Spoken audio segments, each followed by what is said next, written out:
Bonjour à tous, bienvenue pour cette 4e édition des Journées professionnelles de la conservation préventive. Alors, a prévu non pas au C2RMF cette année, mais aux Archives nationales. Et j'en profite pour remercier une nouvelle fois nos collègues de nous accueillir ici aujourd'hui. Donc, pour ceux qui ne me connaissent pas, je suis Juliette Rémy, je dirige le département de la conservation préventive au C2RMF et je suis ravie d'ouvrir cette journée avec ma collègue Anaïs Ortiz, qui préside l'association A Prévu. Alors, juste quelques mots. Donc, comme je vous l'ai dit, c'est déjà la 4e édition de ces journées. Si vous avez raté les précédentes, pas de panique. À la fois les vidéos et le dossier documentaire, les dossiers documentaires afférents, sont toujours accessibles sur le site du C2RMF et sur la chaîne YouTube. Donc, vous pouvez tout à fait aller revoir les journées précédentes.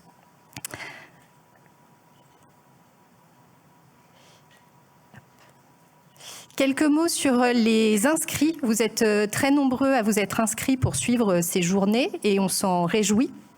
Près de 400 inscriptions. Vous le voyez un peu partout en France. Et alors, toutes les régions sont représentées, y compris l'outre-mer. Et on a même des auditeurs depuis l'étranger, ce dont on se réjouit également. Alors, quelques mots sur le programme qui vous a été diffusé. Donc, on a gardé la même structure que les années précédentes. Donc, comme chaque année, la matinée sera consacrée aux travaux d'étudiants récemment diplômés. Donc, il y aura d'abord 4 présentations de diplômés du master de conservation préventive, précédées d'une présentation des actualités du master par Élodie Lévesque. Et puis ensuite, 2 présentations de stages de fin d'études, ça c'est une nouveauté depuis cette année, du certificat de spécialisation d'entretien des collections du patrimoine, précédé là par une présentation des formations pour ce certificat. Donc ça, ce sera pour une bonne partie de la matinée. On terminera en toute fin de matinée par un focus sur les actualités du département de la conservation préventive du C2RMF avec un focus sur un projet de recherche appliquée qui s'appelle Ça va cartonner, dont vous avez peut-être déjà entendu parler. Ensuite, on fera une pause pour le déjeuner, que nous aurons bien mérité, je pense. L'après-midi débutera par un point à plusieurs voix sur l'actualité réglementaire de cette année et son impact sur la conservation des collections. Puis, avant la pause de l'après-midi, nous aurons 2 partages d'expériences. Le premier sur des collections en fluide, la conservation de collections en fluide, et l'autre sur l'utilisation du Foshape pour le conditionnement de collections textiles. Et après la pause, nous aurons 2 présentations en lien avec l'amiante, donc l'une dans les BAM, les biens archéologiques mobiliers, et l'autre présentation concernera un protocole de désamiantage mis en place lors d'un chantier de collection au musée de Maubeuge. Et nous terminerons la journée par la désormais traditionnelle conversation préventive, consacrée cette année à la recherche et qui sera suivie d'un temps d'échange avec vous. Voilà, je laisse la parole à Anaïs pour la suite. Eh bien, bonjour à tous et à toutes. Bienvenue aux Archives nationales. Donc, comme vous le savez, nous n'étions pas censés nous retrouver ici. Aussi, je remercie avant toute chose tous mes collègues des différents services qui nous ont appuyés techniquement, logistiquement et administrativement pour nous permettre de réorganiser cette journée en 3 jours à peine, ce qui relevait un peu de la gageure. Premier remerciement. Je remercie également ceux sans qui nous ne serions pas là aujourd'hui. Donc, d'une part, les personnes qui ont organisé le contenu de cette journée. Jocelyn pour le C2RMF, Juliette aussi pour le C2RMF et pour A Prévu, Romain, Laura, Soline et Mylène qui aujourd'hui ont participé à l'élaboration du programme, ainsi que tous les intervenants et les intervenantes. Merci à vous de vous être pliés au jeu. Et au passage, je remercie également tous les autres membres du CA d'A Prévu qui se sont levés bientôt aujourd'hui pour nous aider à bouger des tables et à installer et à préparer le café. Merci à tous parce que sans vous, cette journée n'aurait pas pu être organisée. Alors, parlons un peu d'A Prévu, car cette journée est aussi pour moi l'occasion de vous présenter nos actions passées et à venir. Alors, En 2025, nous avons été présents au CITEM en mars dans le cadre de notre adhésion à la fédération XPO. Ce salon est pour nous l'occasion de présenter nos actions, de défendre la place de la conservation préventive dans les métiers de l'exposition. Et cette année, nous avons aussi participé à l'élaboration du programme puisqu'il y avait 3 conférences en lien avec nos thématiques liées à la conservation préventive. Cette année, nous avons aussi continué à organiser des visites professionnelles. Alors, comme vous le voyez, en 2025, tout était placé sous le signe du luxe et de la couture, puisque nous avons eu la chance d'être invités à visiter l'exposition Worf au Petit Palais, et aussi la chance de visiter la galerie Dior ainsi que ses réserves. Enfin, en 2025, il y a évidemment la journée de rencontre annuelle qui nous réunit aujourd'hui. Et donc, que nous prépare 2026 ? Donc, évidemment, nous avons envie de pérenniser nos actions. Donc, nous serons également au CITEM. Donc, c'est les mêmes dates que 25 et 26 mars. Nous continuerons à organiser des visites professionnelles, des journées de rencontres, si le C2RMF veut bien que nous continuions ce partenariat.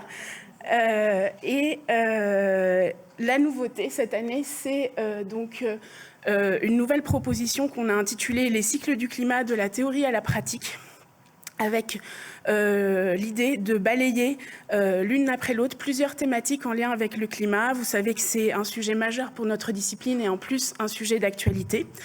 Et donc, le cycle a été conçu avec, sur chaque thématique, un webinaire d'1h30 à peu près, et quelques semaines après, des ateliers en présentiel, en petits groupes, pour pouvoir réfléchir sur ce sujet-là et éventuellement faire avancer la réflexion. Donc, en janvier, les dates seront annoncées très prochainement. Nous nous retrouverons pour parler du décret tertiaire. Alors, toutes nos actions, elles concernent en priorité nos adhérents. Quand il y a encore de la place, nous les ouvrons à d'autres personnes du métier. Mais tout ça pour dire adhérer, puisque ça vous permettra d'être sûr de pouvoir participer à nos actions. Alors, quelques petits rappels concernant les adhésions. Donc, les techniciens de conservation sont membres actifs de l'association depuis maintenant 3 ans. Cette année, nous avons décidé d'offrir la gratuité pour les étudiants des formations master professionnelles en conservation préventive et certificat de spécialisation entretien des collections. Donc, à tous les étudiants qui sont là, vous pouvez adhérer sans que ça vous coûte rien du tout. Et enfin, pour tous ceux d'entre vous qui vous dites il est un peu tard pour adhérer pour 2025 parce que bon, on est déjà en novembre et que vous le ferez en janvier vous aurez oublié, eh bien, nous avons déjà ouvert la campagne d'adhésion pour 2026, donc vous pouvez adhérer dès aujourd'hui. Venez nous voir, il n'y a pas de problème, on vous expliquera comment faire. Dernière chose, notre AG sera en février, là encore. Les dates seront très très vite annoncées et nous aurons besoin de renouveler une partie du CA. Donc n'hésitez pas à nous rejoindre en tant qu'adhérent ou en tant que membre actif de l'association et à vous investir pour que celle-ci vive. Je vous remercie pour votre attention et je vous souhaite une excellente journée d'échange.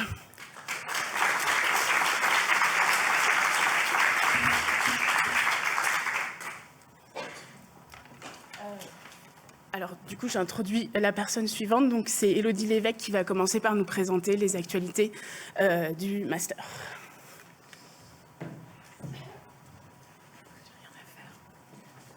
Comment tu passes le PowerPoint ? Avec ça, tu fais avancer ou reculer les slides. Merci. Et pour le PowerPoint, je fais comment ? Il se fait tout seul ? Oh, trop bien. Bonjour à tous. Merci de cette invitation, tout d'abord. Donc, je vais juste vous faire un... Est-ce que c'est possible de voir l'écran en même temps ou est-ce que je dois tourner ma tête ? Ok. Bon, je suis désolée. J'espère que je vais bien parler dans le micro. Donc, je vais juste vous faire un petit update là, sur ce qui se passe en ce moment avec le master de conservation préventive, les nouveautés et où on en est en 2025, en sachant que Claire Bételu avait fait une présentation que donc j'ai regardée avant de venir, qui était très bien déjà il y a 2 ans. Donc, je ne vais pas répéter nécessairement ce qu'elle avait déjà fait, mais si vous voulez en savoir plus et que vous n'avez pas assisté à sa présentation la dernière fois, n'hésitez pas, elle est en ligne. Il y a pas mal de détails sur pas mal de chiffres clés, etc. sur lesquels je ne vais pas revenir aujourd'hui. Donc juste pour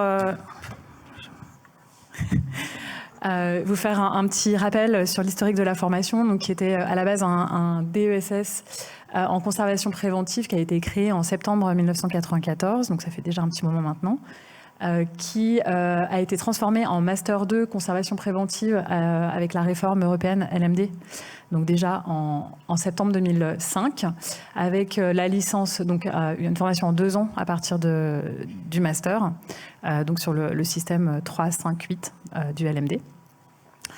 Et en septembre 2016, la transformation en master de conservation préventive du patrimoine intégré à la composante CRBC de Paris 1, parce qu'on a eu une demande du ministère de l'Enseignement supérieur de faire disparaître nos formations en îlot et donc d'avoir une formation avec 3 composantes.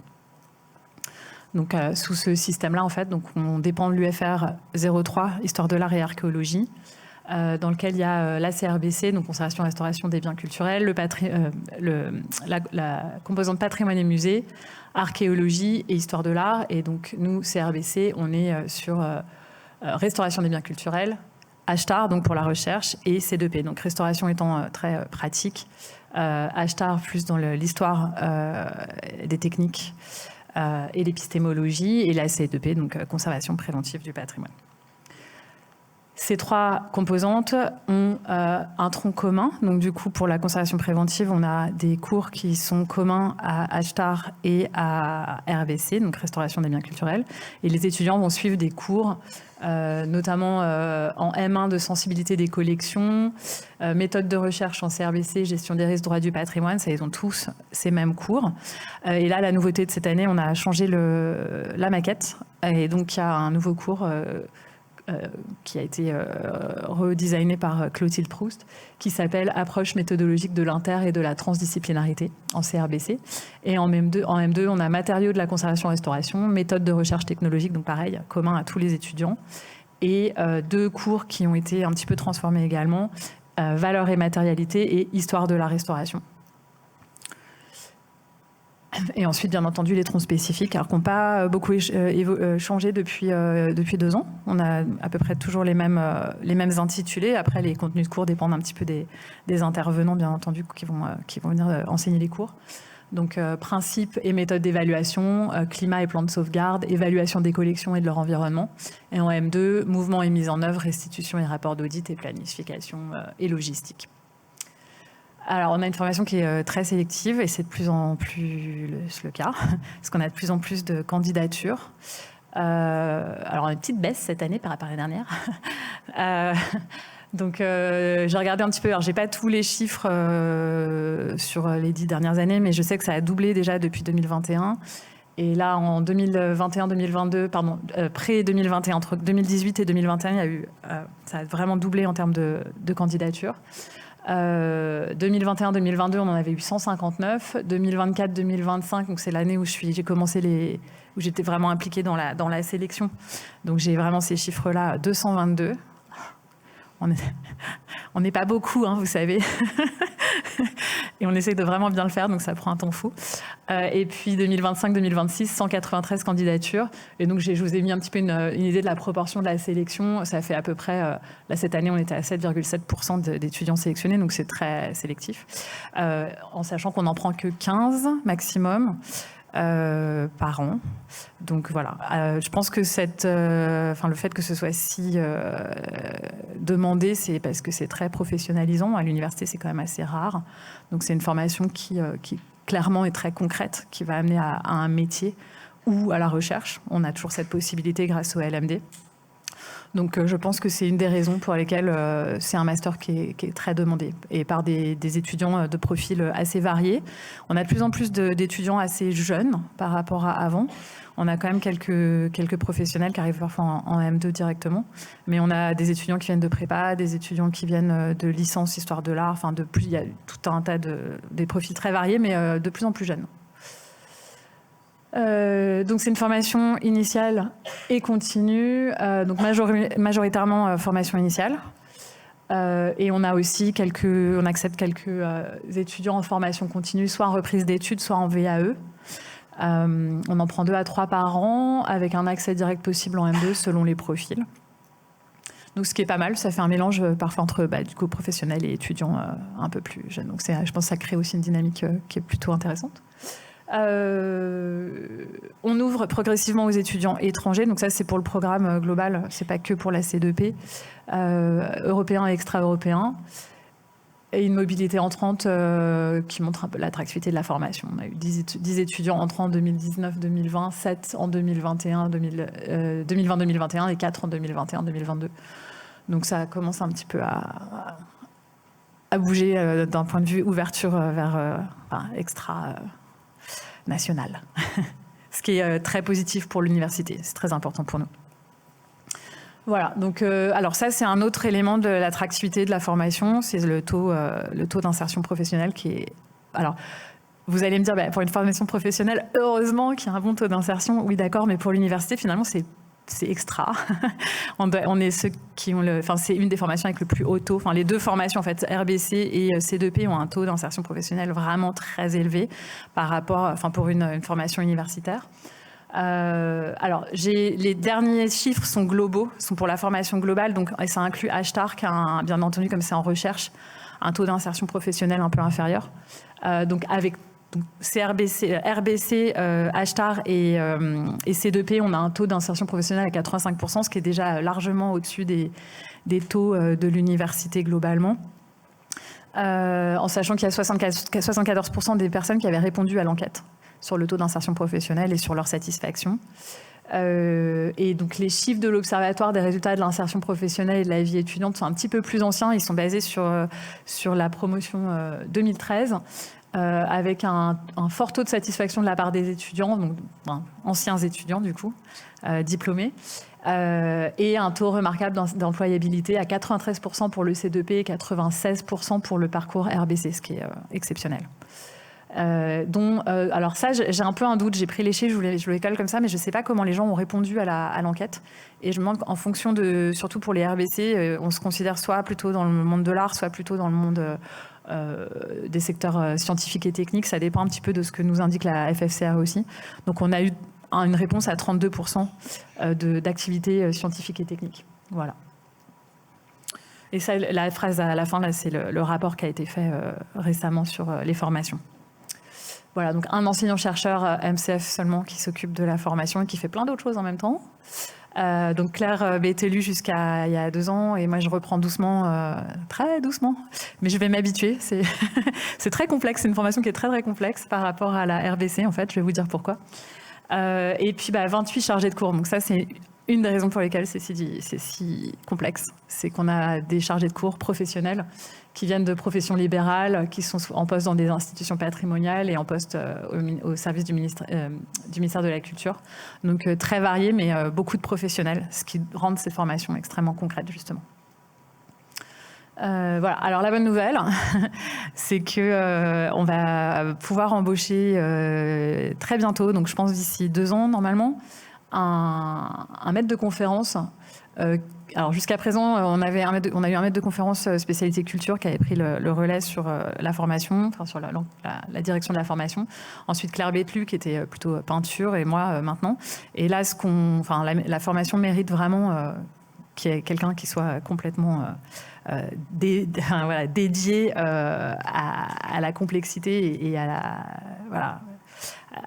la hauteur de cette formation. Et donc on va créer un nouveau poste de maître de conférence vraiment dédié à la C2P, donc qui vraiment sera peut-être pas à temps plein là-dessus parce qu'il y a quand même beaucoup d'enseignements extérieurs, mais donc ça c'est vraiment la bonne nouvelle. Il n'y aura pas de changement, probablement pas de changement majeur prévu dans l'organisation. Pour l'instant on n'a pas prévu ça, mais un suivi plus direct, vraiment à l'auteur de la qualité et de ce qui est mérité. Pour vous expliquer, je voulais juste vous montrer les emplois du temps. Il faut vraiment quelqu'un. Les emplois du temps de la C2P sont extrêmement complexes en fonction des programmes de chacun. Chacun, bien sûr, tout le monde a son travail à côté. Et donc voilà, c'est d'une complexité inédite. C'est beaucoup plus facile pour la RBC. Donc voilà, je voulais juste vous montrer un petit peu comment ça se passe. En sachant, donc je voulais insister là-dessus quand même je pense que la qualité de la formation, elle tient vraiment à la qualité des enseignements et à l'implication des personnes qui viennent enseigner chez nous. On a quand même, je pense, de la chance d'avoir des professionnels de renom qui font que cette formation fonctionne bien, qui s'impliquent énormément, qui tiennent, je pense, à cette formation, on sent vraiment la dynamique et puis vraiment l'implication. Donc j'en profite pour remercier tous les intervenants qui enseignent chez nous et qui font vraiment fonctionner cette formation à merveille. Et donc on a eu un bilan HCERS, donc un bilan, une évaluation en fait entre pairs au niveau de l'université. Toute l'université a eu le droit à cette évaluation. Et donc ce qui en est ressorti, je vous ai mis que les points positifs. Les points négatifs sont plus en termes de liaison à la recherche, mais on est en cours, donc on est parfois un petit peu décalé parce qu'on est très professionnel. Mais pour les points positifs, on a principalement des points positifs. C'est quand même une formation qui fonctionne très bien, avec vraiment une richesse et variété des enseignements théoriques et techniques. Donc ça, c'est cité directement. Un fort taux d'insertion professionnelle et de satisfaction des étudiants diplômés et une formation qui s'appuie sur une approche interdisciplinaire d'expertise, ce qui est très valorisé à l'université. Voilà. Je vous remercie.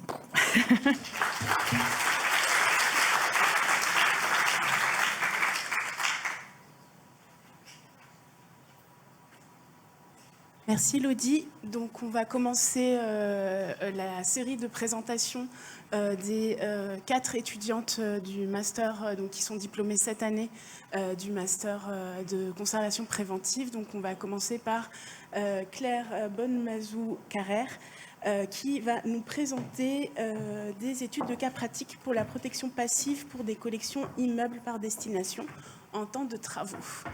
Merci à elle. Donc, bonjour à tous. Dans un premier temps, avant de commencer, je vais prendre quelques instants pour remercier... c'est la première fois le micro, donc désolée. Pour remercier l'association Imprévu pour l'organisation de cette journée, remercier les Archives nationales pour nous accueillir. Jocelyn Péria, je ne vous vois pas, mais merci beaucoup de m'avoir proposé de participer aujourd'hui. Et je remercie aussi Madame Florence Bertin et Madame Bételu pour leur encadrement pour mon travail et le regard critique tout au long de la réalisation de cette étude. Donc aujourd'hui, je vais vous parler de mon sujet d'étude, des pratiques de protection passive sur des collections immeubles par destination en temps de travaux. C'est un sujet que j'ai abordé lors de ma première année de master, mais sous l'axe du PSBC. Et après différentes conversations avec des professionnels au regard des récents événements, donc plus récemment l'incendie de Copenhague, je me suis rendu compte que le temps de travaux était un gros sujet et une grosse problématique et un temps vraiment à risque pour les collections qui étaient abritées par ces institutions patrimoniales. Et donc je me suis questionnée s'il y avait de la documentation sur ce sujet. Et je me suis rendu compte que qu'il y avait beaucoup de pratiques, mais qu'elles étaient très peu documentées, ou si elles étaient documentées, c'était uniquement par des photos, et qu'il n'y avait pas vraiment de témoignages ou de choses comme ça. Et donc, je me suis aussi questionnée si il y avait des traces de stratégie globale de protection mises en place, ou des choses comme ça. Et donc, pour ça, j'ai posé ma problématique de mon sujet de mémoire, qui était comment protéger efficacement les collections immeubles par destination dans cette temporalité de travaux, en prenant compte des spécificités que cela engendre.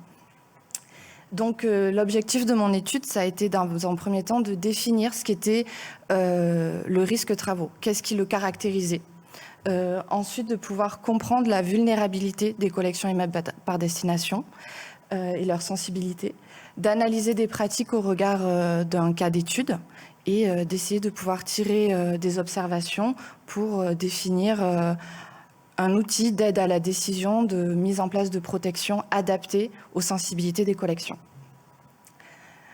Donc, dans un premier temps, je me suis posé la question de la culture du risque travaux notamment. Donc, avec des professionnels, avec des échanges de professionnels, on m'a souvent dit la nature des travaux va définir la nature du risque, mais le risque travaux est composé souvent de risques déjà existants ou des risques renforcés.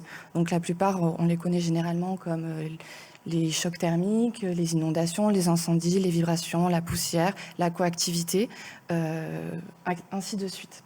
Et donc, je me suis questionnée si, dès lors de la rédaction d'un cahier des charges pour la réalisation des travaux, est-ce que cette culture du risque et cette sensibilisation, elle était prise en considération ? Ça a été un sujet intéressant à essayer d'analyser et de lire entre les lignes de ces cahiers pour essayer de comprendre à quel moment intervenait la considération des collections. Et ça a été le cas sur certains projets, d'autres pas. Et cela influence énormément après la mise en place d'une protection sur les collections. Donc, j'ai abordé mon sujet par une méthodologie relativement simple, qui a été dans un premier temps d'avoir une structure théorique issue de l'enseignement du master, donc d'avoir une analyse de la culture du risque travaux, la mise en place d'une évaluation du risque par l'utilisation de la méthode ABC, croisée avec les risques spécifiques ou les risques amplifiés pour pouvoir hiérarchiser les risques constituants du risque travaux, et pouvoir analyser la sensibilité des collections immeubles par destination. Une fois cette théorie réalisée, j'ai pu la confronter à un cas d'étude, donc le cas du musée Nicème de Kamando, qui est en travaux à l'heure actuelle depuis 2024, qui est fermé pour travaux à l'heure actuelle. Les travaux consistent à une remise en norme du système électrique. Donc c'est Madame Florence Bertin qui s'occupe de ça. Donc au moment où moi je suis intervenue sur ce projet, le musée était quasiment vide. La plupart des collections avaient été déménagées en interne pendant l'été 2024. Et donc il restait à ce moment-là que des collections immeubles par destination ou inamovibles. Donc notamment des miroirs au mercure, qui surmontaient des cheminées ou qui surmontaient des consoles en marbre ou qui intégraient directement des peintures.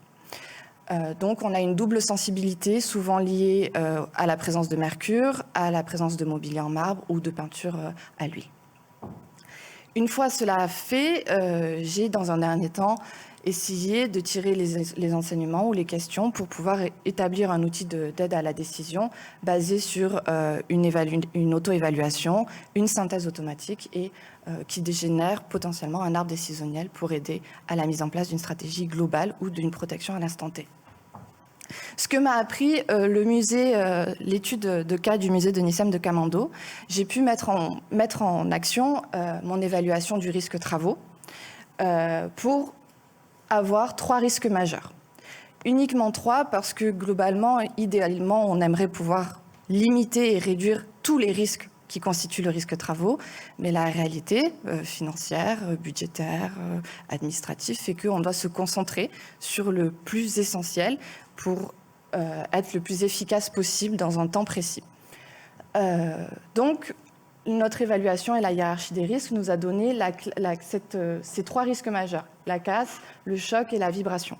Je tiens à faire un petit aparté sur le fait que le risque incendie reste l'un des risques majeurs. Or, dans notre contexte d'étude, je ne l'ai pas pris en considération dans mon analyse parce qu'il était déjà pris en considération dans la rédaction du cahier des charges par des moyens de sécurité et de sûreté. Donc, je me suis focalisée sur seulement ce qui n'apparaissait potentiellement pas dans le cahier des charges.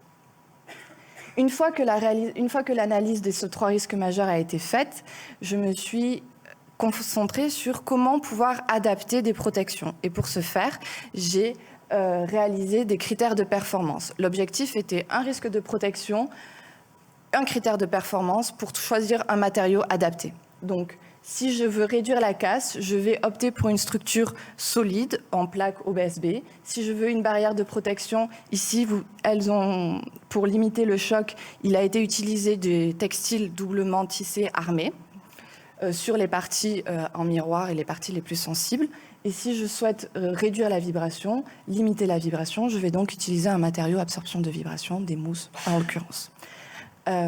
Donc l'objectif d'utiliser les critères de performance après d'avoir fait mon analyse de risque me permettait d'utiliser des matériaux plus ou moins ciblés pour limiter ou réduire le risque. Cette analyse-là m'a mené à une réflexion sur un outil d'aide à la décision. Donc, pour réaliser cet outil-là, je me suis beaucoup inspirée de ce que fait le C2RMF, notamment de la climatrice. Donc, j'ai pour l'instant réalisé un fichier Excel, qui n'est pas très séducteur, mais qui fonctionne, avec une fiche d'introduction, un QCM d'auto-évaluation qui se répartit en 4 secteurs, sur la nature des travaux, les sensibilités des collections, les critères de performance que nous souhaitons et une partie administrative.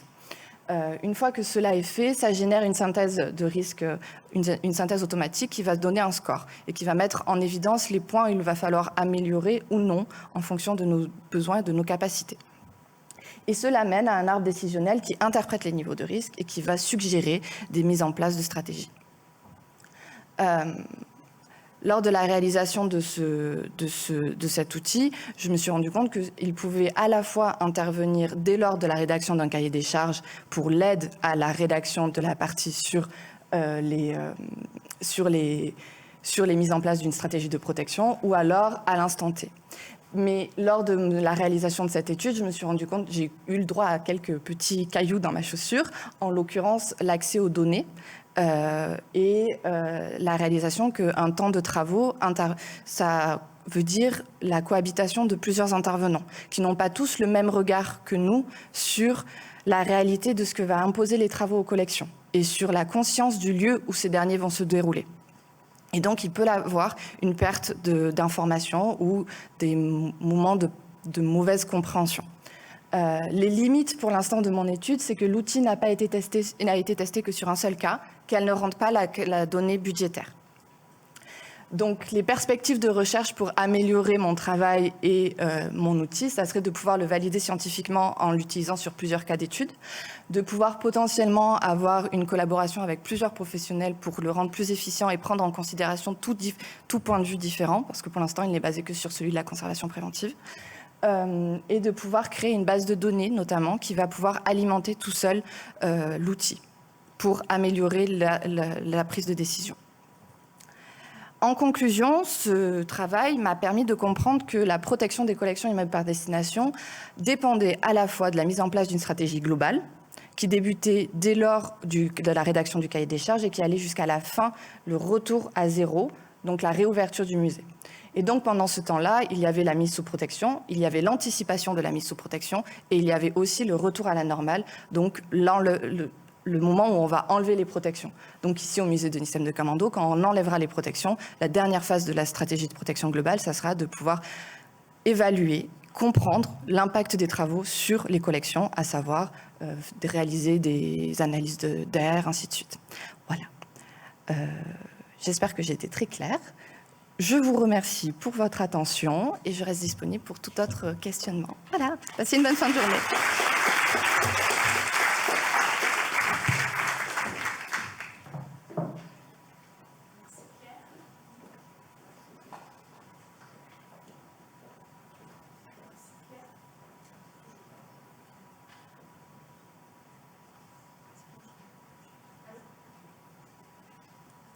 Merci Claire.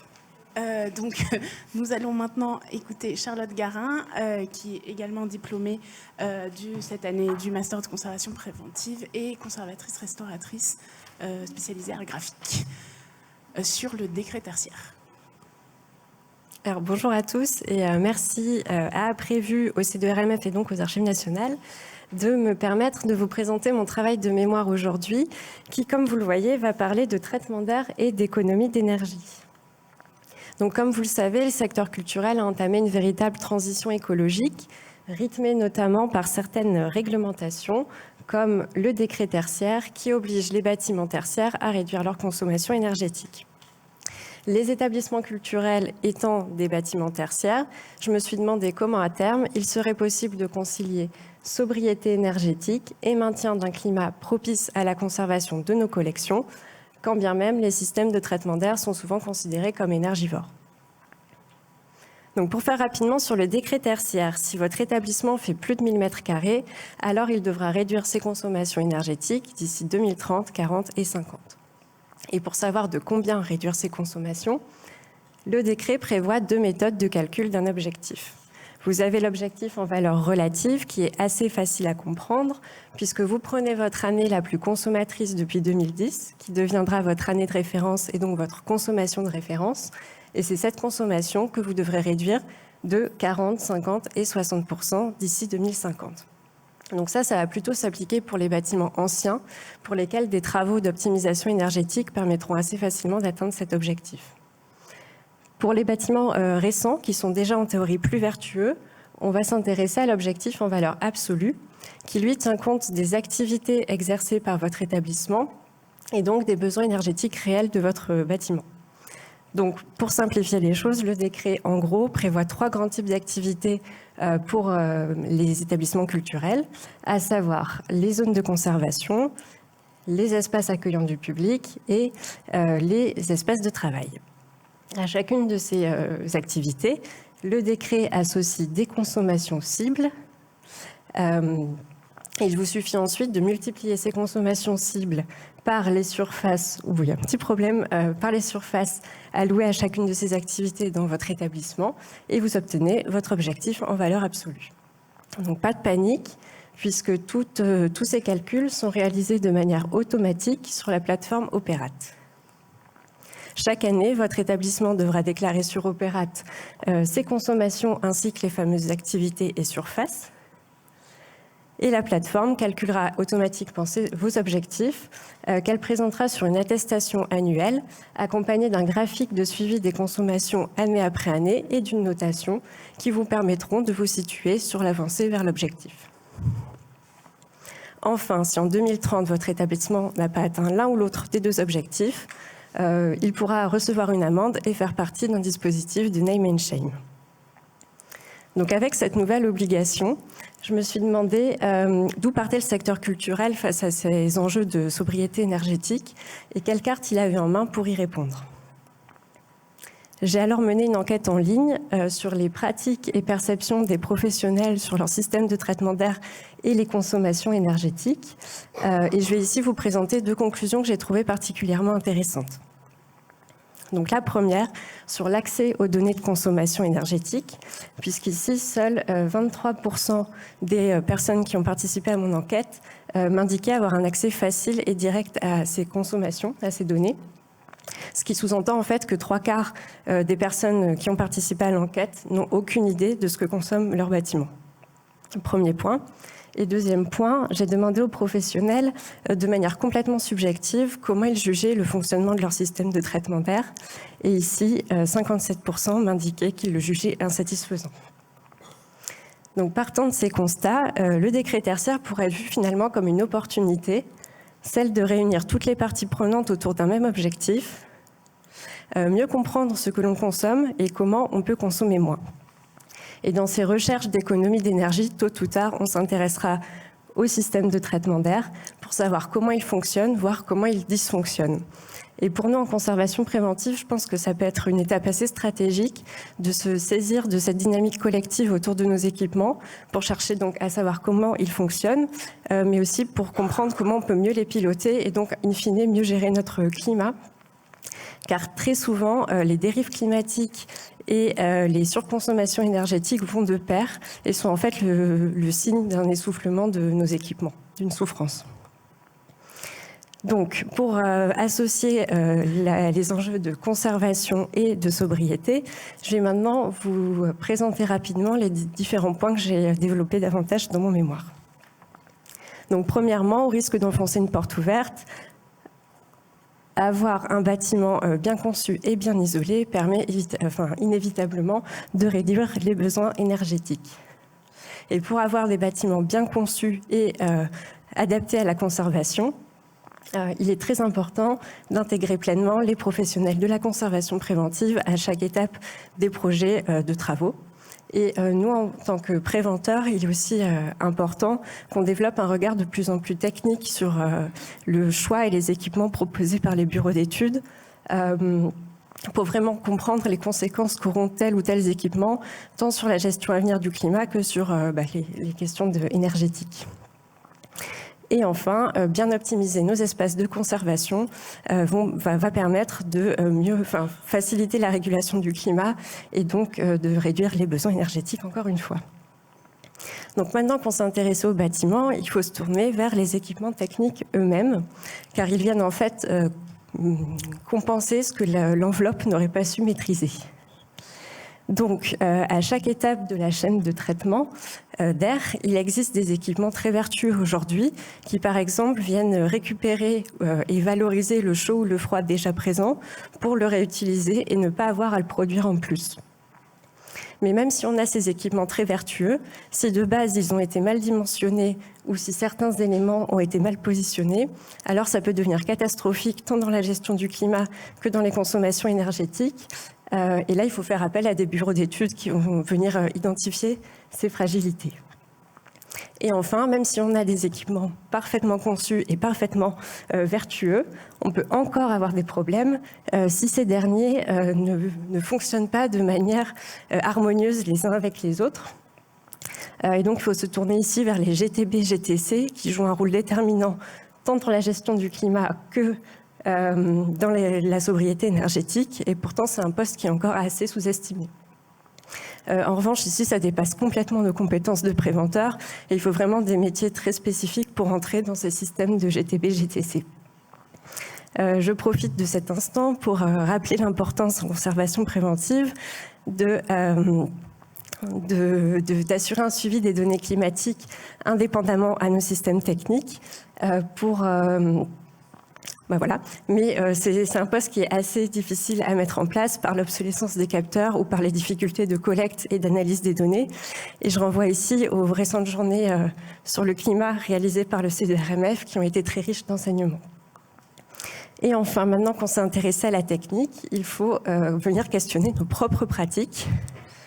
Et pour ce faire, la première étape est d'engager un réel climat de collaboration et de discussion entre tous les acteurs concernés par la gestion du climat, puisque seul un vocabulaire commun et une véritable compréhension des contraintes et des besoins de chacun va ensuite permettre de réfléchir à des ajustements raisonnés. Donc, une fois ce climat de communication réalisé, on va pouvoir s'intéresser à nos collections, à leurs besoins, leurs fragilités, leur climat historique, car seule cette connaissance fine de nos collections va pouvoir nous permettre ensuite de réfléchir à un élargissement raisonné des plages climatiques ou à un arrêt périodique de nos systèmes de traitement d'air, par exemple la nuit ou les week-ends. Et ces ajustements nous obligeront à renforcer le suivi tant des données climatiques que de l'état sanitaire des collections, mais aussi de l'état de nos équipements de traitement d'air en assurant une maintenance très rigoureuse. Donc pour conclure, je dirais que les établissements culturels ont encore une large marge de manœuvre pour se saisir des enjeux de sobriété énergétique, que cela va passer par une réflexion autour de nos pratiques, un renforcement de la communication entre les différents corps de métier, mais aussi en conservation préventive, d'adopter un regard de plus en plus technique sur les équipements de traitement d'air et de réfléchir aussi sur la culture du risque qui sera de plus en plus présente avec les enjeux de sobriété et d'écologie. Voilà, donc je pense en fait que la sobriété va se jouer surtout dans notre capacité à comprendre, à apprendre et à expérimenter ensemble, et que sur ce point, il faut vraiment miser sur l'intelligence collective. Je vous remercie pour votre attention et je remercie particulièrement Charlotte Martin de Faugendran et Typhon Nguyen qui m'ont accompagnée et conseillée tout au long de ce travail.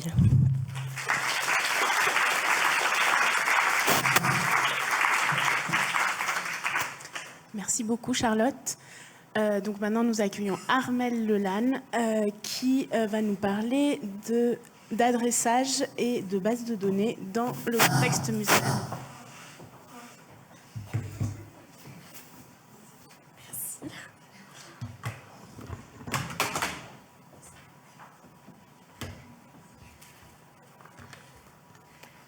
Donc bonjour. Merci de me donner l'opportunité de présenter aujourd'hui lors de cette journée mon mémoire en conservation préventive que j'ai intitulé l'adressage des collections en pilier de la conservation préventive, conception d'un outil d'accompagnement, d'un fait à adressage, et nous nous attarderons ici sur sa genèse, ses enjeux et ses apports pour le domaine de la conservation préventive.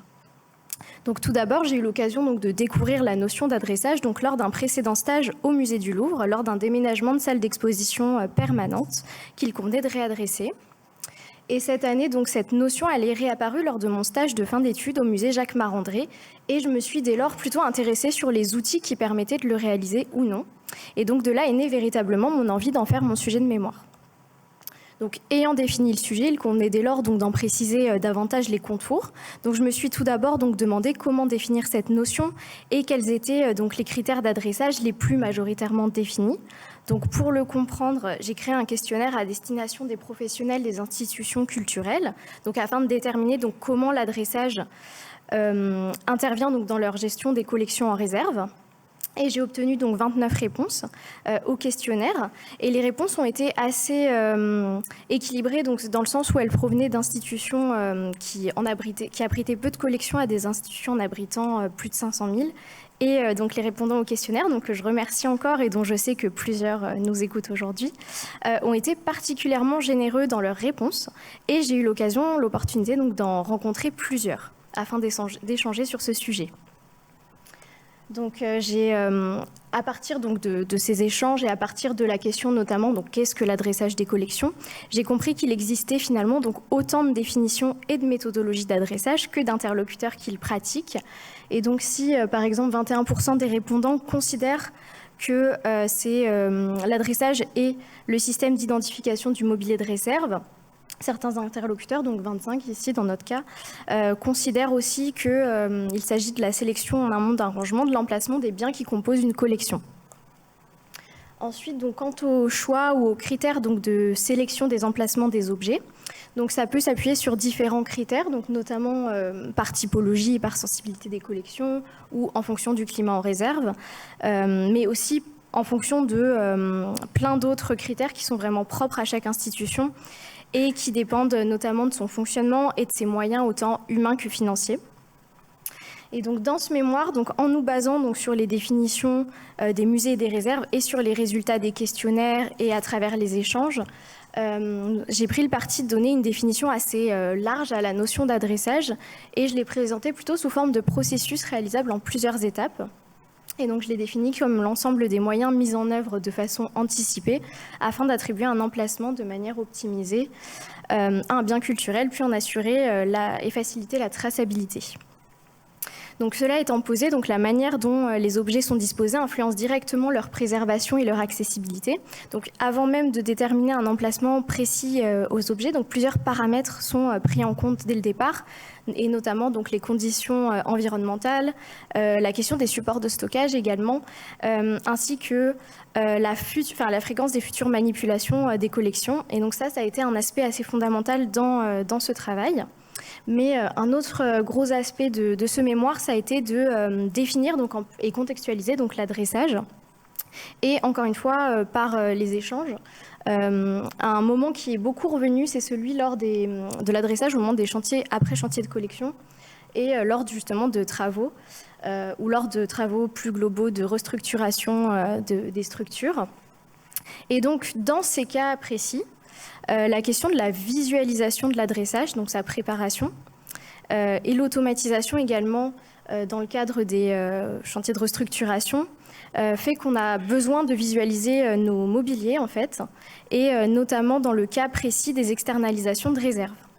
Donc, dans un contexte d'éloignement des espaces, donc le suivi s'opère de manière très différente du fait de la problématique de la distance.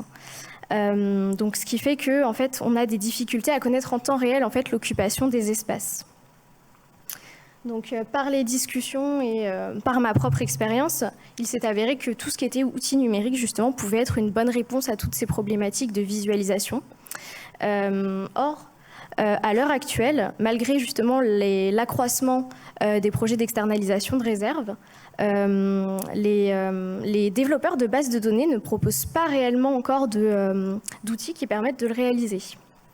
Et donc c'est donc ce besoin, et on n'a pas aussi d'outils qui permettent d'avoir des statistiques exploitables ou d'outils qui permettraient donc de simplifier le travail des régisseurs préventeurs, donc comme évoqué lors des chantiers de collection et lors des réaménagements de réserve. Donc c'est justement ce besoin qui a guidé donc le développement donc d'un outil inspiré des outils développés dans le secteur de la logistique afin de répondre à certains besoins, donc en termes de rangement.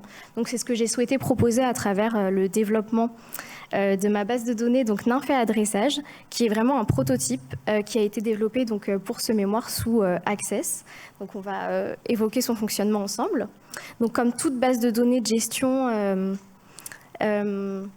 Nymphéa-Dressage donc, est conçue en différentes tables qui établissent des liens entre elles. Donc j'ai notamment une table objet que je ne vais pas vous présenter car elle se présente comme toutes les tables objets de n'importe quel outil de gestion des collections, où on remplit les données sur les œuvres. Ce qui va changer, c'est qu'on va avoir notamment donc, cette table qui va permettre de décrire très précisément chaque mobilier de réserve pour ensuite pouvoir automatiquement le remplir. Donc cette phase est assez longue et demande du temps, donc c'est pour ça que ça peut être l'occasion de le faire lors des réaménagements de réserve. Et donc on va avoir autant d'enregistrements que de mobilier. Et on va donc pouvoir identifier donc, dans quelle réserve chaque mobilier. On a un enregistrement donc, par mobilier de réserve. Donc une fois qu'on a toutes nos données sur les collections et sur le mobilier de réserve, ensuite on va pouvoir jouer avec l'outil et procéder à une organisation de réserve. Donc on va tomber sur cette interface et on va pouvoir en fait avoir l'outil qui va nous proposer, qui classe nos collections, donc qui nous propose les collections. Elles vont être classées donc, par ordre de taille juste ici. Donc, ce qui va permettre ensuite de jouer et de prendre notre mobilier qui est sur la droite sur l'image. Et donc tout le mobilier qui a été enregistré est ici. Et on va pouvoir ensuite s'amuser à ranger les collections dans le mobilier de manière semi-automatique. Donc pour ce faire, on va sélectionner un meuble. Donc ici, nous sommes dans la réserve A avec mon exemple et j'ai choisi le meuble 2. Et ensuite, on prend nos collections et on les met sur le meuble. Et donc dans le cadre de ce mémoire, j'ai créé un code de localisation donc avec ici donc niveau 1 et on va classer très précisément nos collections. Et l'intérêt premier de cette base de données, c'est qu'elle permet donc d'éditer des statistiques et donc on sait très précisément combien de centimètres il reste sur un meuble ou la somme des poids des collections et on peut s'arrêter si un niveau un poids a atteint son poids maximal. Et là par exemple dans notre cas il reste 6 cm de libre, donc on ne va pas rajouter de collection et on va procéder à un nouvel enregistrement pour un nouveau niveau de meuble. Et on va pouvoir renseigner manuellement les hauteurs de niveau juste en bas et ça va automatiquement s'actualiser. Et enfin, ensuite, ce qui était le plus primordial avec cet outil, c'était de vraiment proposer une visualisation. Donc vous avez ici un état imprimable d'un meuble avec son remplissage. Donc ici, vous êtes sur un rack. On a encore des données sur les dimensions du mobilier. Et donc ici, c'est un rack à 3 niveaux. Et vous voyez, très classé, les objets sont classés. Donc par exemple, sur le premier niveau, nous avons le cube rouge qui est placé devant, le triangle rouge et la petite boîte. Et on sait qu'il reste précisément 5 et 4 cm dessus, donc on ne va pas pouvoir ajouter de collection. En revanche, sur le deuxième niveau, donc on a à nouveau 3 objets qui sont rangés, donc 2 devant, 1 derrière. Et on sait qu'il va rester 82 cm dessus, donc nous avons un espace vide qu'on va pouvoir combler en fonction des besoins. Et donc cet outil est imprimable, donc on peut imprimer ça et le distribuer en fonction des besoins. Et donc grâce à cet outil, on peut donc procéder à des organisations complètes ou des réorganisations plus ciblées du réaménagement et on peut transmettre la feuille à des personnes qui ne connaîtraient pas les espaces de réserve. Donc l'un des objets centraux de ce mémoire était de proposer donc, un outil à même de s'adapter aux besoins de chaque institution et montrer qu'il était donc possible de rendre plus automatique le rangement des collections. Donc voilà, c'était l'objectif principal. Donc je vous remercie de votre attention et j'en profite à nouveau pour remercier toutes les personnes qui ont répondu à mes questions et qui ont pris le temps d'échanger. Et pour clôturer, j'ai créé un QR code. Vous pouvez m'indiquer si votre institution ou votre groupement serait intéressé par un outil de ce genre. Donc n'hésitez pas à me dire. Merci beaucoup à tous.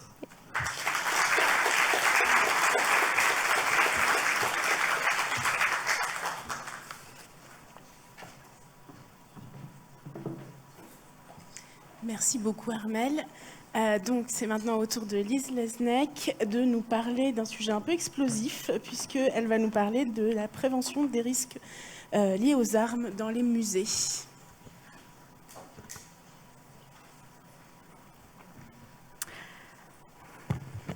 Bonjour à toutes et à tous. Je remercie déjà l'association Aprévu et le C2RMF de m'avoir conviée à présenter mon mémoire de master lors de cette journée professionnelle et les Archives nationales de nous avoir conviés dans leur grand auditorium. Mon mémoire a donc été consacré à la conservation et à la prévention des risques des armes dans les musées. Ce sujet m'a été proposé en décembre 2024 par Jocelyn Perilla-Mercereau, chargé d'études en conservation préventive au C2RMF et que vous connaissez bien. Ce sujet d'étude s'est appuyé sur un constat initial. Les équipes de musées non spécialisées dans les collections militaires sont souvent peu préparées à gérer des collections d'armes, alors qu'elles sont potentiellement dangereuses et soumises à une réglementation spécifique. Ce sujet m'a permis de poursuivre la réflexion sur les collections dangereuses amorcée durant notre master lors d'un projet pédagogique sur les collections toxiques, encadré par Jocelyn.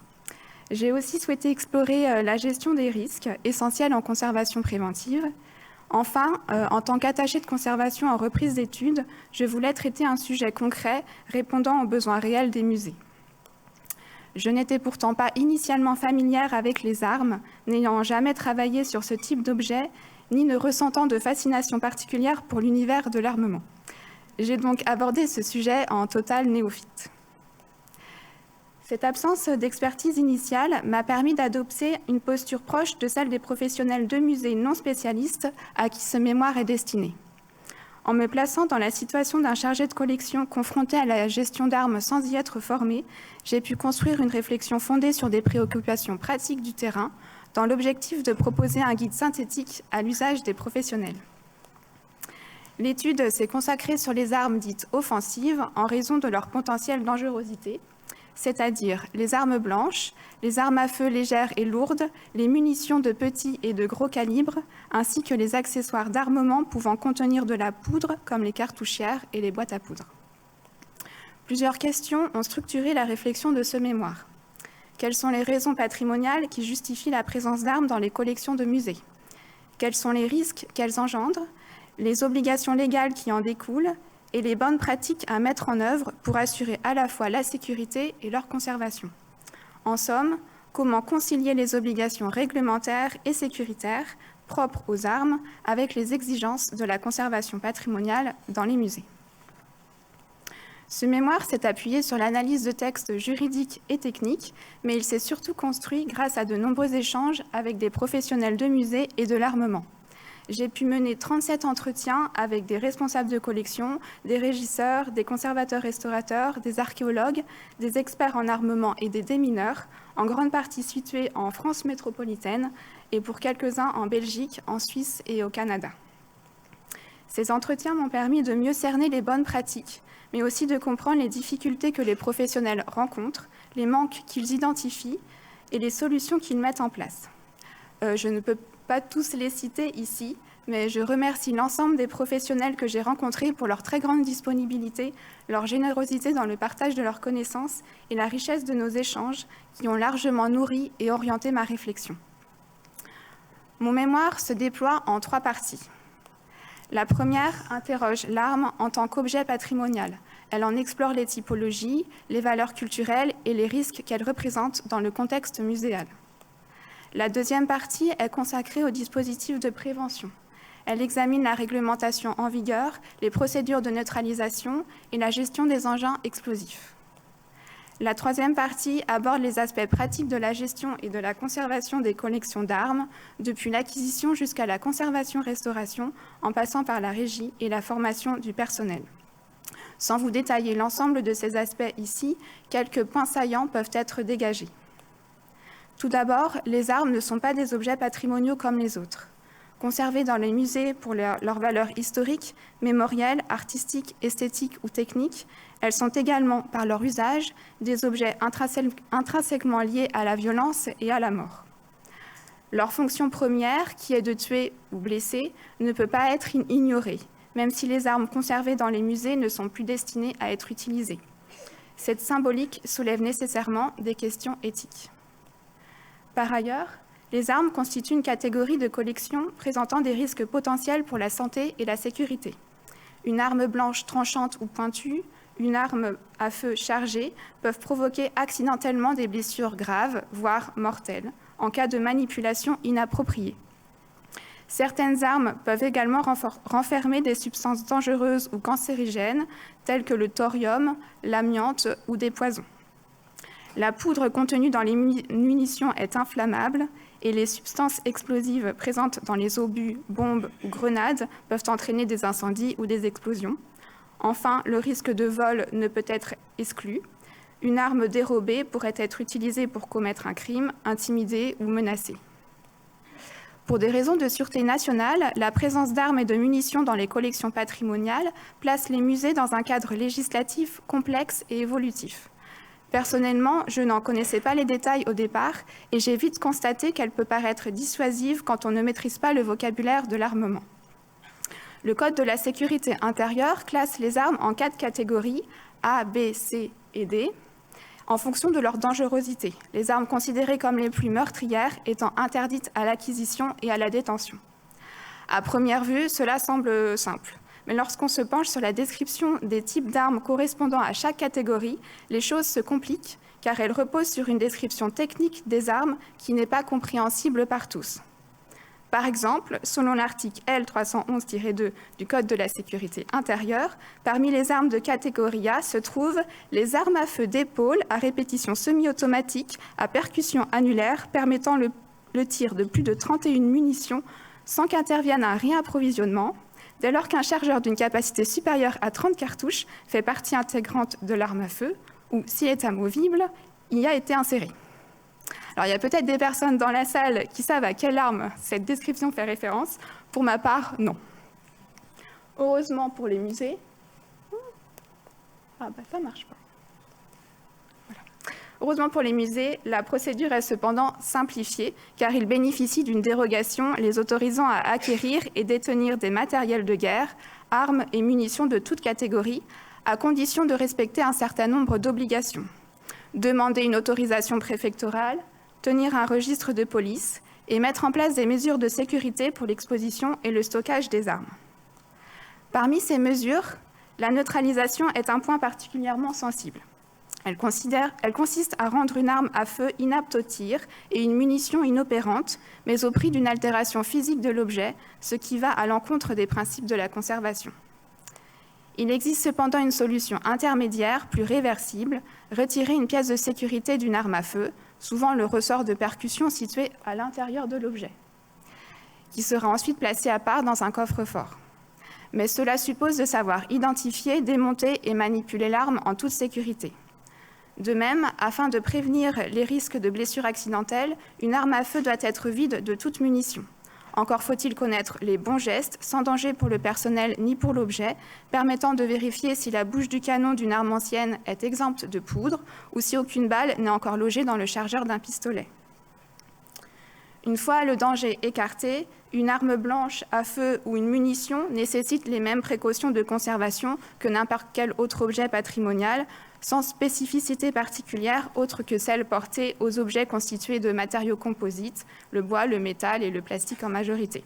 Un rangement spécifique sur des râteliers verticaux ou horizontaux peut cependant être conseillé. Enfin, la formation me semble un élément crucial dans la gestion des collections d'armes et correspond à un réel besoin. La principale ressource vers laquelle se tournent les musées sont les experts armement du département contemporain du musée de l'armée qui sont régulièrement sollicités lors de chantiers des collections d'armes. La formation est essentielle pour connaître les obligations réglementaires et administratives, mais aussi pour assurer une manipulation sécurisée. De plus, pour pouvoir inventorier correctement une arme, il faut savoir déterminer son type, son calibre, sa catégorie, aussi bien pour la déclaration préfectorale, le registre de police, que pour la base de données interne. Aujourd'hui, cette formation théorique et pratique est largement insuffisante pour les professionnels des musées et gagnerait à être développée. Alors, ce mémoire a été avant tout un travail de synthèse. Je n'ai pas réinventé la poudre. Il n'a pas eu pour ambition de se substituer aux spécialistes que je ne suis pas. Il se veut un outil de médiation entre des savoirs techniques parfois complexes et les besoins concrets des professionnels des musées. Dans la continuité de cette démarche, je souhaite désormais rendre ce travail plus accessible en transformant en fiches pratiques les 100 pages du mémoire que, soyons honnêtes, personne n'a le temps de lire. Et la rédaction et la mise en page de ces fiches sont actuellement en cours. Je remercie Thierry Lallot d'avoir accepté de diriger ce mémoire, ainsi que Fabrice Sauvagnargues pour avoir été un membre de jury attentif et toujours encourageant. Un grand merci à vous, Jocelyn, au fond de la salle, de m'avoir proposé un nouveau sujet de remplacement du premier où je stagnais, alors que rien ne vous y obligeait, et un dimanche en plus. Enfin, l'année dernière, alors que j'assistais à la précédente édition de la journée imprévue au CDERMF, et que je me demandais comment j'allais bien pouvoir m'en sortir avec ce fameux mémoire, j'étais loin de m'imaginer que je serais ici à vous le présenter devant vous. Alors, pour les actuels étudiants en conservation préventive qui sont ici dans la salle ou en visio, j'aimerais conclure cette présentation avec quelques mots d'encouragement. Ça va aller, vous allez y arriver. Je vous remercie pour votre attention.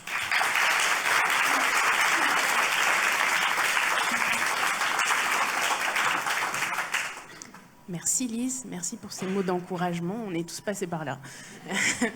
Nous avons quelques minutes pour des échanges avec la salle. S'il y a des questions par rapport aux 4 sujets qui nous ont été présentés par ces étudiantes, toutes ont parfaitement respecté le temps de parole et je les en remercie. N'hésitez pas.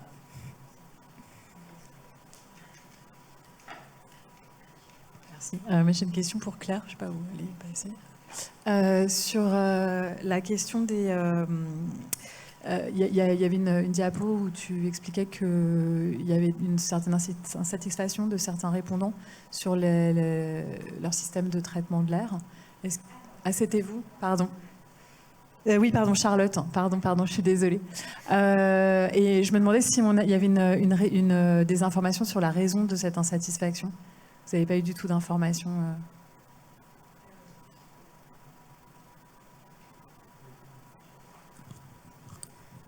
Oui, non, en fait, c'était des questions qui étaient assez fermées. Il faudrait faire un deuxième questionnaire pour avoir la réponse, mais c'était extrêmement subjectif et c'est un peu ce que j'entends souvent, même avant le questionnaire, c'est que tout le monde a des problèmes avec son système de traitement d'air. Et donc là, le questionnaire mettait en avant ça, mais je n'ai pas les raisons exactes de chacun.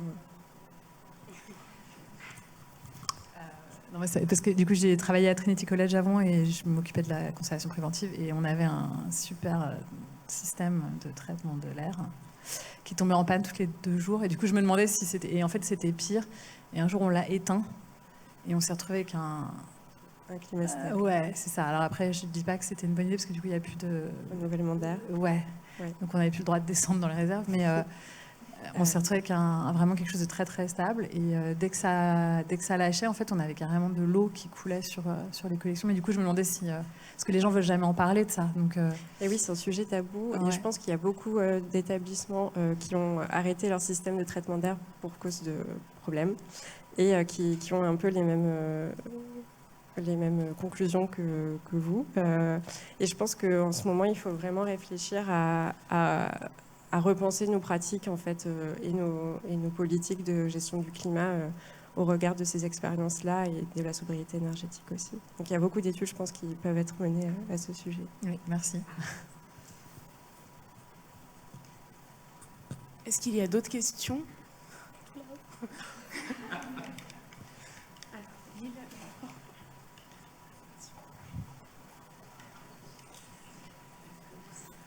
Bonjour, Agnès Gallor-Clic. C'est juste pour compléter par rapport à cette question. Il y a le projet Prenons le contrôle du climat qui est mené par ICOM France, au cas où vous n'en auriez pas encore entendu parler. Et ça complète, c'est un petit peu dans la même optique, 10 musées français qui testent leur système de gestion climatique, qui ont tous des problèmes. Et en fait, c'est exactement ce que tu viens de décrire, Charlotte. Il faut qu'on travaille ensemble, différentes professions, un langage commun, connaître nos machines, et eux, ils mettent en place justement des stratégies, ils font des tests. Et donc dans 2 ans, enfin maintenant, ce sera dans 1 an, il y aura une communication par rapport à ça, sur un retour d'expérience, pour en faire profiter toutes les autres institutions, tous les collègues. C'est tout. Bonjour, Lila Reboul. C'est plus une remarque, une réflexion. J'ai l'impression que les unes les autres, vous n'avez pas sollicité, interrogé, enquêté auprès de services archéologiques. Sauf effectivement Lise, un service archéo en Grand Est. Mais je sais que le risque, ou peut-être plusieurs, mais en tout cas le risque pyrotechnique dans les services archéologiques, c'est extrêmement présent. Les questions de climat dans les CCE, c'est fondamental. Il y a eu quoi d'autre? L'adressage, pareil. En dehors du... Et même le premier sujet, je pense qu'on peut trouver des liens. Et donc je m'interroge depuis 4 ans, pourquoi l'archéologie est si peu présente en conservation préventive?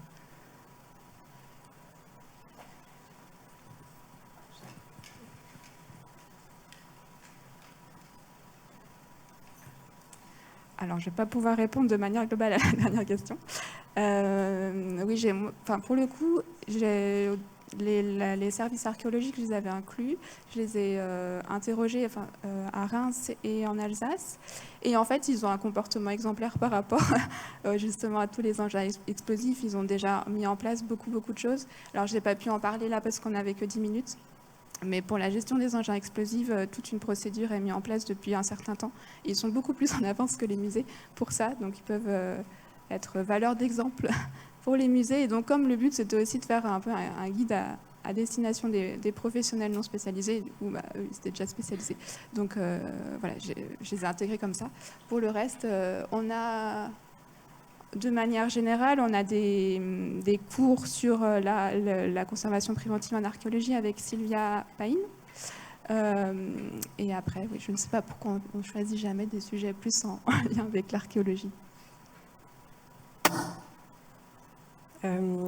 Oui, moi je compléterai sur le fait que j'ai dans mon enquête quelques services archéologiques qui ont répondu.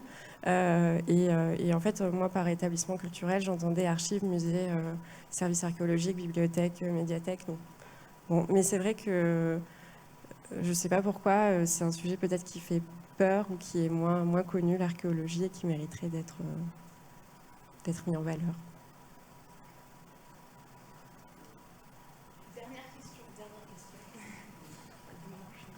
Ouais, c'est pas vraiment une question. Anne-Laure Rameau, je fais partie de l'association des régisseurs. On mène des enquêtes régulières pour nos journées d'études. On inclut toujours le réseau RIGMA de gestionnaires de mobilier archéo et on a très peu de réponses en fait, sur les services archéo. Donc, c'est sûrement une question de temps de travail, etc. Mais c'est vrai que c'est un domaine qui est plus difficile à toucher sur les questions de régie, conservation. Maintenant, il y a en règle générale un gestionnaire, dans la plupart des services archéo. Souvent, il est tout seul, donc peut-être qu'il n'y a pas de facilité à prendre du temps à répondre. Mais c'est vrai que c'est un domaine, nous, dans les enquêtes qu'on mène, on a souvent très peu de données sur l'archéo, malheureusement. Et c'est pas faute c'est pas parce qu'on les prend pas en compte. C'est plutôt une difficulté d'avoir des informations. Merci pour cette remarque. Je vous propose de faire une courte pause, très courte parce qu'on est déjà en retard, mais on se rattrapera au déjeuner. On va dire 10 minutes, ça me semble difficile de faire moins.